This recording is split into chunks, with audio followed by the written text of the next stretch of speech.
9-чу берене боюнча саясий партиялардын аталыштарын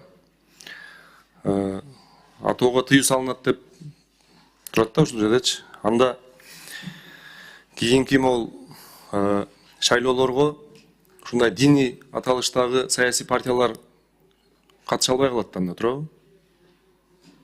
Ооба, жогоруда айтылып кеткенде, белгиленип кеткендей эле ушул динди саясаттан алыстатуу максатында болуп атат. Ошондой болуп калат да. Мисалы Иман Нуру партиясы бүгүнкү күндө жогорку кеңеште отурат да, бул кандай болот? Кийинки шайлоого катышканга болобу же болбой калабы?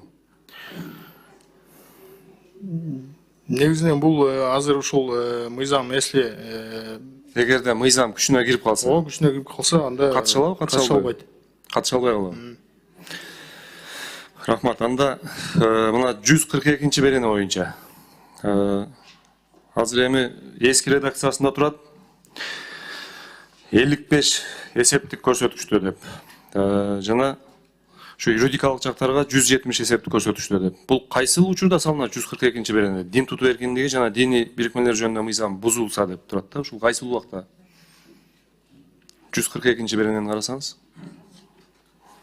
Так, Бактыбек Асамдинович, азыр биздин юридикалык бөлүм башчысы Алмаз Уматилаев жооп берсин бул. Саламатсыздарбы? Алмазбек Курбаналиев. Азыркы учурда 142-чи берене менен дин комиссиясы бул укук бузуулар кодексине правомочный. Бул жерде биздин мамлекетке келип каттоосуз жүргөн миссионерлер, каттоосуз ишмерлик жүргүзгөн диний окуу жайлар, каттоосуз диний ишмерлик жүргүзгөн диний уюмдарга салынат айыппулдар. Рахмат. Демек, мыйзамсыз дин ишмердүүлүк жүргүзсө 200 эсептик көрсөтүш, башкача айтканда 20 000 сом жеке жактарга, юридикалык жактарга 65 000 сом экен. Мына ноокатта ушул жакында эле медреседе бири-бирин бычакташып, мына бир биздин жараныбыз каза болду да ошол жерде. Ушул боюнча маалыматыңыз барбы? Кандай чара көрүлдү? Бул боюнча кабарыбыз бар.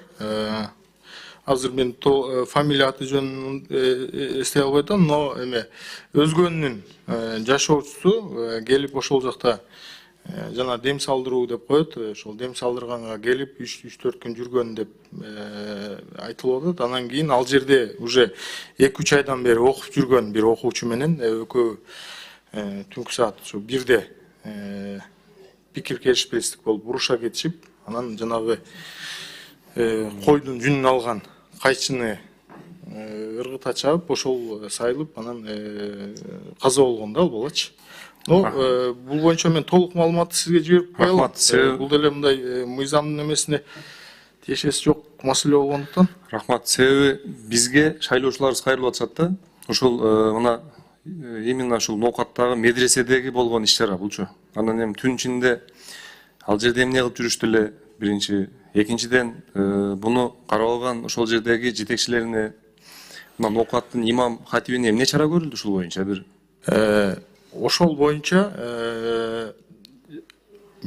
ошол медресенин мүдүрү иштен четтетилди. Медресенин ишмердүүлүгү убактылуу токтотулду. Андан сырткары ошол областтын билим жагына жооп берген казынын орун басарына сөгүш жарыяланды да. Андан сырткары эми бул жерде мындай көйгөй действительно мындай каралбай калгандыкта болуп атат да бул жердечи. Мындай тийиштүү көңүл бурулбай калгандыгында болуп атат. Негизи эле бизде ушул медреселердин же болбосо ушул жамаатташуу маселеси деп атпайбызбы? Ушул бир единый бир программа, единый бир муфтиятка ошол ислам багытында, например, муфтиятка баш ийдирүү маселеси болуп атпайбы? Ошол себептен могу мыйзамда көп беренелердин эмеси ошондо болуп атат. Борбордук башкаруу органы деп туруп, ар бир конфессиянын өзүнүн борбордук башкаруу органы болот. Ошол анан полностью окуу программасы дагы ушул сиз көтөрүп кеткен маселе, окуу программасы дагы бирдиктүү болот. То есть Кыргызстандын любой медресесине кирсең бир тартип болот да бул мыйзам өткөндөн кийинчи. Азамат Маматович, рахмат. Мына ушул боюнча ноокаттын ошол имам хатибине дагы сөз түрдө чара көрүш керек. Моралдык укугу жок ал жерде иштегенгечи. Себеби бизге да толтура арыздануулар келип атат. Ушул боюнча бир сунуш берет элем, сөз түрдө бир чара көрүп керек болсо кызмат ордуна караш керек аны. Макул, эске аласың. Сөз түрдө. Анан менде да кошумча сунуштар бар, аны мен сизге сөз түрдө кагаз жүзүндө да беребиз, жазуу түрүндө беребиз. Рахмат чоң.